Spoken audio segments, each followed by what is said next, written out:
Hello, everybody. Welcome along. It is international break, and we are going to be doing a series of catch-ups. And we are in dearly departed land, first of all. And I'm very, very happy to be chatting. Stood outside in the cold whilst his house is worked on. Brilliant Norwich journalist, Michael Bailey. Is it warm, Michael? Not warm enough. No, if it starts doing this in about 5 minutes, now I'm in trouble. So we're okay so far. So look, this is a very complex conversation, and I'm sure you get rather fed up of people oversimplifying it because you know how complex it is. But people like Gary Neville have spoken about this business of teams cycling and going into, becoming new teams, particularly between year 3 and year 4. And at Norwich, you got all of these conflating issues, selling the best player, COVID ending, fans coming back, changing division, and at the same time, Daniel Farke moving on. He's gone from the Mattheson team to the Buendia team, but moving on from the Buendia team to 3-5-2 and whatever is happening this season. This is tricky to get your head around. Where are you with Norwich's start and the transition to Farke team Mark III? Yeah, what a great question. Where am I? I am probably hedging my bets. I'm incredibly intrigued. I see a host of issues, a lot of which already have my heart saying that they're going to be difficult to find a positive outcome this season in terms of survival, and actually as well for what the team would look like if they did get relegated. I think the whole scenario around Norwich City is so different to what it was last time they were in the Premier League. So, I mean, from having, you're asking people to go for a second time if Norwich don't stay up, that squad is going to look very different getting relegated again. And also then it would probably entrench the view that Daniel Farke struggles to coach in the Premier League. So that would create a lot of uncertainty. I mean, to be honest, even just this weekend, you end up doubting, or not doubting, but it just brings home what Norwich are trying to do, because Brentford look absolutely comfortable in the Premier League already, and Watford sacked their manager again.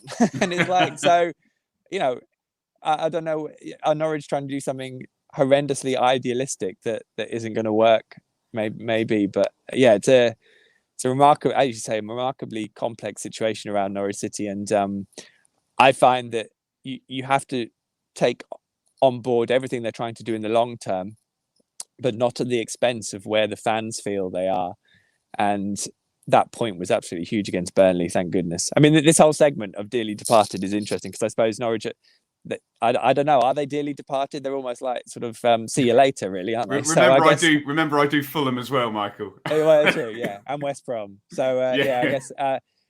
So this cycle where Norwich are is, I'm hugely intrigued, and I actually think over the next six or seven Premier League games, we're going to get a really clear idea of whether this side is capable of staying up or not, because they've got teams that they are going to need to beat if they're going to win 10 games.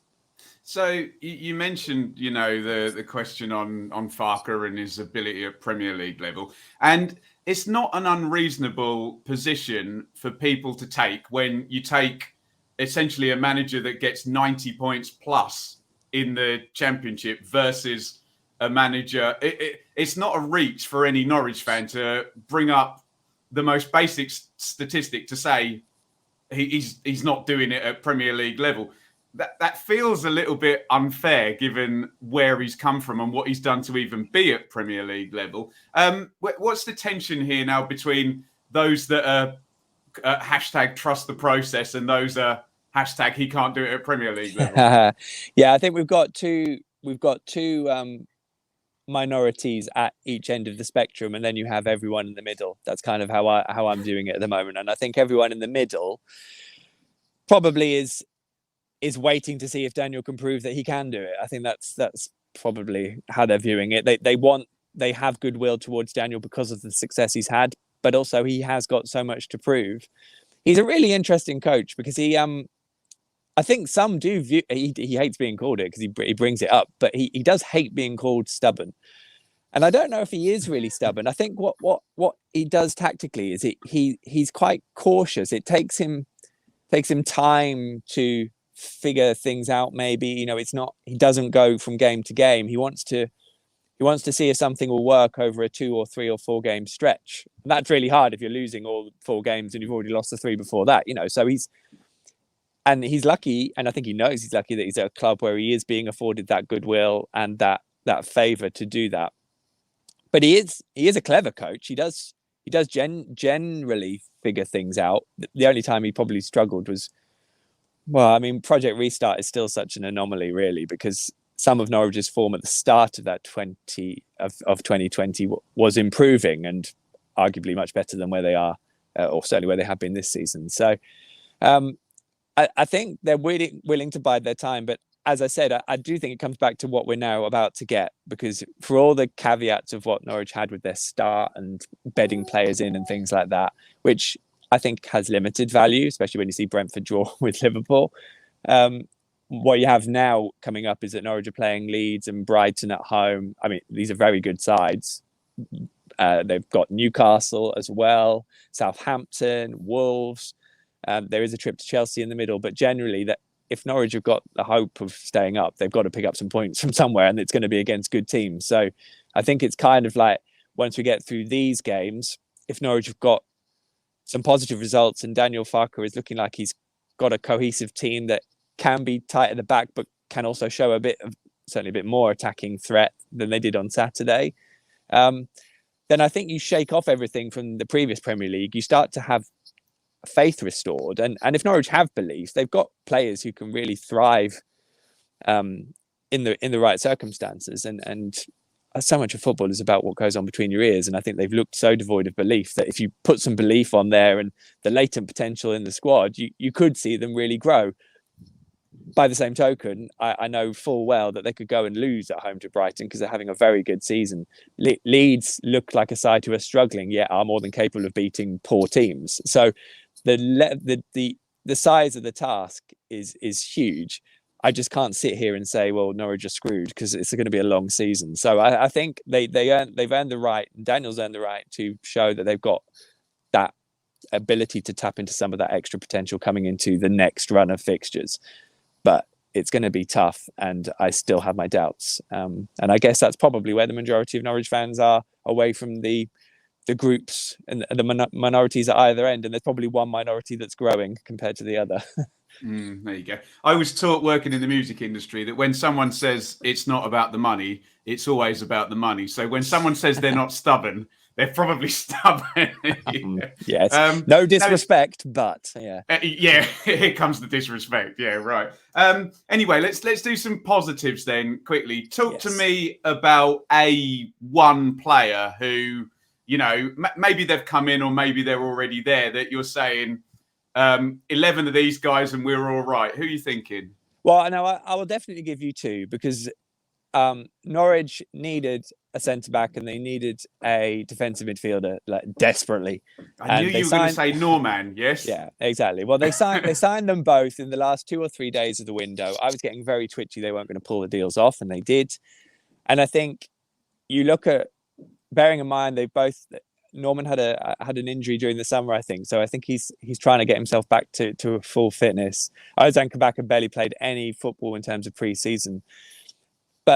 And regardless of how not raw, that's not the right word, rusty he looked against Watford, I didn't think that was the right call by Daniel Farke to start him in that game. I think since then, we've seen both of those players operating at a level where they're like, okay, yeah, I can play in the Premier League, that's fine. And I think what was encouraging about Burnley was everyone else kind of was raising their level to a degree to catch up with them. And I think that's important, because if those two start getting dragged down to the sort of morose level that it was starting to look like against Watford, especially, then that would be an issue. I mean, it does seem a bit dramatic, like I'm talking like that, because we are still so early in the season. But I think those two are fresh to it. I think when, you know, they are really on board and up to speed with what Daniel wants them to do, then I think they can really influence the whole team. But Matthias Norman is already taking all of the set pieces, and he's a big personality. There's something about him, isn't there? You know what there is, and there was a great moment where I think Max Aarons wasn't quite deep enough to pick up a pass or something, or it might have been Ozan, actually, I can't remember, but Norman just absolutely laid into them, and he often says this steely line of, "No, I don't like to lose." But he says it in a way that you definitely believe that you wouldn't really want to be in front of him if you just lost a game. So I think his personality and that growing influence is really important, but he's got to bring everyone up with him. And I think Ozan Kabak, I mean, he was, his run through the entirety of Burnley's team on Saturday. I think there's a few times where he's looked like doing that. The only shortfall has really been a slightly unfortunate penalty against Everton. And as I said, opening half against Watford, he hasn't played a lot of football and gets beaten to a sloppy header, which, to be honest, I don't know if he would get beaten to now, and certainly not in a few games' time. So they are huge positives, because what they do is they, as much as the point on Saturday changes the narrative about Norwich just losing all the time in the Premier League, even though it's only a point at Burnley, I think those two have the ability to just change the belief in the group, and just, Ozan was playing for Liverpool last season. And I think Matthias comes with a real degree of hunger, and from what I can see, he's a lovely footballer who can definitely play in the Premier League. So they're both only on loan for the season, but I think if they can get them fully invested into what they're doing, then I think they are two huge hopes for certainly the games coming up, again, providing they both stay fit as well.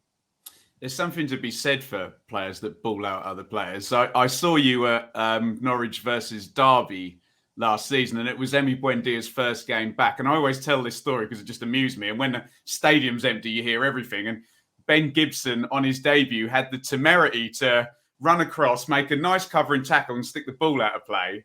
And Emi Buendia just lit him up as if to say, no way, control the ball, turn back, pass it back to the keeper and start an attack. And it's having those players that are prepared to go, okay, that was fine, but we need more. And I'm going to yell and scream at you every time you do it.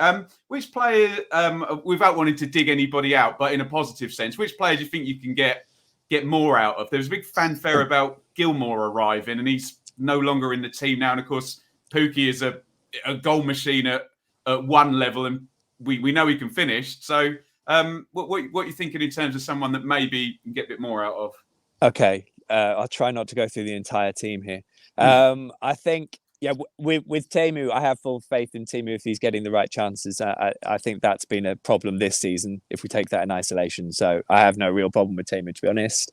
I think there are a host of new signings who we will see more. I think Christos Jolis, I think, has it all there. I just think Daniel Farke probably needs to trust him a little bit more. But I still imagine we'll be seeing a lot more of him over the coming weeks. Billy Gilmore had a knock on his foot, apparently, ahead of the Burnley game. He's an interesting player because I've never seen so much hype around a player before, to be honest. Right. And it's almost play well for Scotland against England and let the wheels start turning, yeah? Yeah, and I watched that Scotland game back, and I don't know if it was quite the midfield running that everyone thought it was, I have to be honest. Agreed. I think I don't know if Norwich suits him yet, to be honest, as a loan move. I think it's a really interesting one, how that one will develop, because Norwich probably do have better midfielders that are more able and more fitting to what they're going to have to do this year than Billy Gilmore. That said, they probably did miss his creativity if he'd played slightly higher up against Burnley. I think there's probably two for me, and they're the two strikers that they sort of forwards they signed from Werder Bremen. So I think Milot Rashica came after a bad season, but was so good 2-3 seasons before that. And I think he's a lot of money. He's got a lot of talent. I just want to see more from him. Thought Daniel potentially could have brought him on earlier at the weekend.